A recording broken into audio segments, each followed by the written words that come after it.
friends, welcome back to my channel. Now, if you're here today, it's because you've probably experienced one of life's most heartbreaking losses, the loss of a child. And if you're anything like me, you've realized that grief doesn't just change you, it changes your relationships too.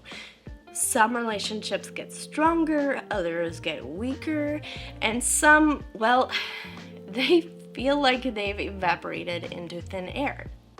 If you've ever found yourself wondering why some people drift away or why some friends don't know how to support you after your loss, you're not alone.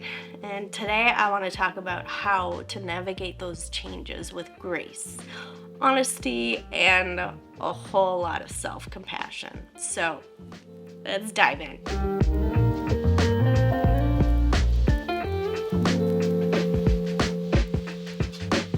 Step 1, accept that grief changes you and your relationships. After losing my daughter Gracie, I wasn't the same person. How could I be? Grief is a game changer. It reshapes you, it shifts your priorities, your energy, and your ability to interact with others the way you used to, in a normal way. If before you were the life of the party, post-loss, maybe you'd rather hide in the room, watching reruns of The Office in your pajamas. Hey, no judgment. We all cope in different ways. Here's the thing. Not everyone is going to understand that change, and that's okay. The right people, the ones who truly care about you, will respect the fact that you're not the same person. They'll let you grieve without pushing you to go back to normal.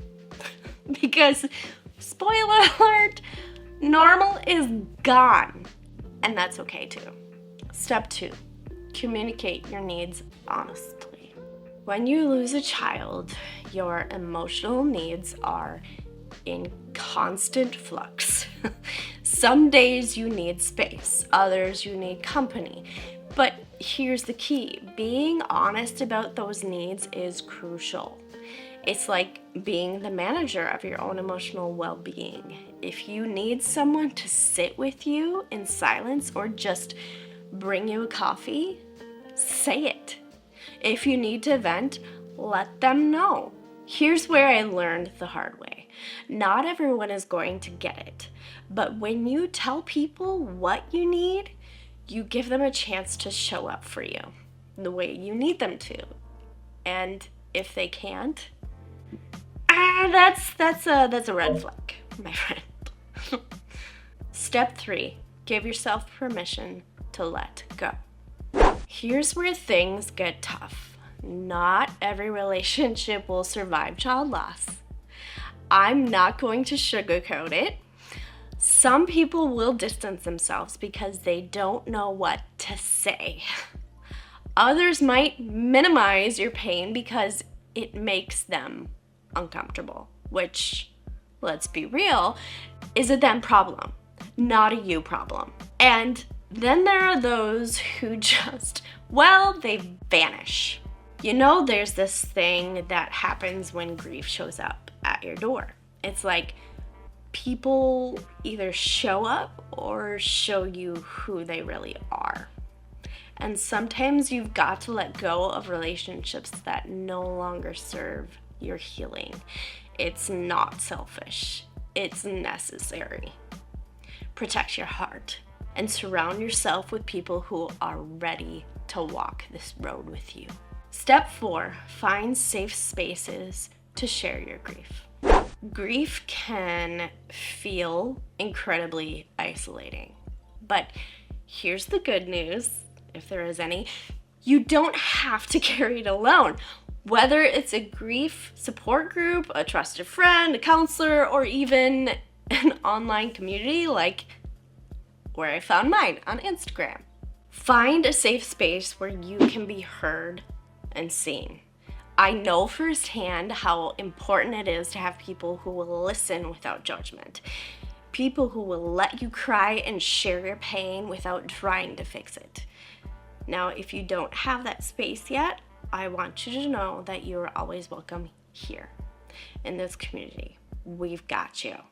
Step 5, give grace to yourself and to others.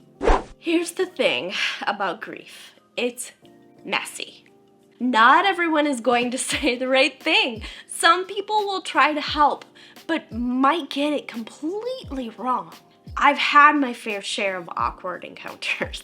You're still figuring out how to navigate life after loss. So be gentle with yourself. Some relationships will surprise you in beautiful ways. Others, well, they might fade, and that's okay. Relationships take time to heal and adjust and evolve, and through it all, you'll learn how to carry both love and grief together. And trust me, that's a strength no one can take away from you. I want to share with you a personal story about my daughter, Gracie. This was a personal experience that really shaped my view of relationships after grief. And when Gracie was born, she had a congenital heart defect, and she never left the hospital. And well, let's just say it wasn't exactly the kind of newborn experience I had imagined. You know how when people have a baby, the visitors come flooding in, holding the baby, bringing casseroles. Oh, and don't forget about all the cute little onesies that you get. Yeah, that didn't happen for me. I asked the important people in my life to come and meet Gracie, and she was there in the hospital, alive, breathing, and fighting. I wanted people to meet her, to see her, and to love her just as much as I did. But the truth is, I can count on one hand how many people actually came to visit. And that, my friends, was lonely. It hurt.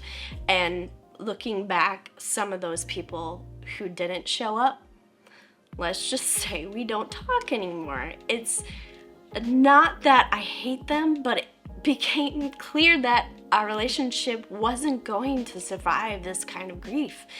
And you know what? I made peace with that. The thing that most people said about, the reason they gave me was, yeah, you know what, we're just gonna wait until you guys are settled at home, and we'll just come and meet her like, any other baby. We'll just wait until you're home. Oh my gosh, it made my blood boil hearing that again and again, because we didn't know when that was going to happen. We could have been in there for a year or more. If you've experienced something similar, I want to say this: you're not alone. And sometimes the people who we thought would be there for us the most are the ones who walk away. And sometimes the people we least expect are the ones who stay, even when they don't know exactly how to help. So, what's one thing you wish people understood about grieving parents? Drop a comment below. Thank you so much for watching today. And don't forget to like, subscribe, and hit that notification bell for more content every Friday. And remember, grief doesn't have to be a lonely journey. You're part of a community here, and we've got your back. Until next time, be gentle with yourself, and don't forget that you are worthy of grace and understanding.